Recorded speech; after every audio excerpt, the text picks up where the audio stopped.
Бүгін әріптестер, бүгін мен сіздерге PNG не екенін айтып өтетін боламын. PNG дегеніміз,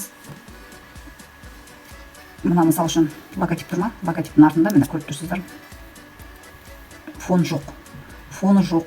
Осындай нені біз PNG формат деп айтамыз. Мынау PNG. Бұның артында ешқандай фон жоқ. Не арқаға жоқ, не түрлі түсті артында фоны жоқ. Бұл логотипті мысал үшін біз алып, видео монтаждағанда логотип ретінде мына жеріне видеоны қоятын PNG форматтағы логотип мынау. Мысалы үшін қазір мен нағызды көрсетеміз. Бұның артында міне көргендей өздеріңіз фоны тұр, ақ фонда тұр нағыз. Енді мен бұның PNG форматын көрсетем, міне. Бұның артында жоқ. Тек қана мына қыздың мүсінін ойып алғанбыз.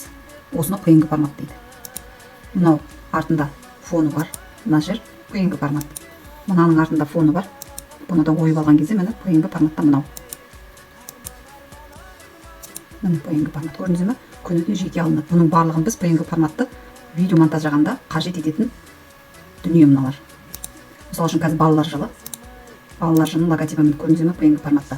Бұл балалар жылының логотипін мен видео жасаған уақытта видеоның үстіне мына жерге логотип ретінде қоямын видеоның шетіне.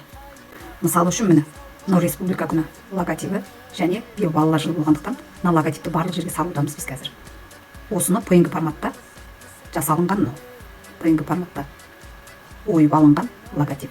Осыны видео монтаждаған уақытта видеоның үстіне қоюға болады.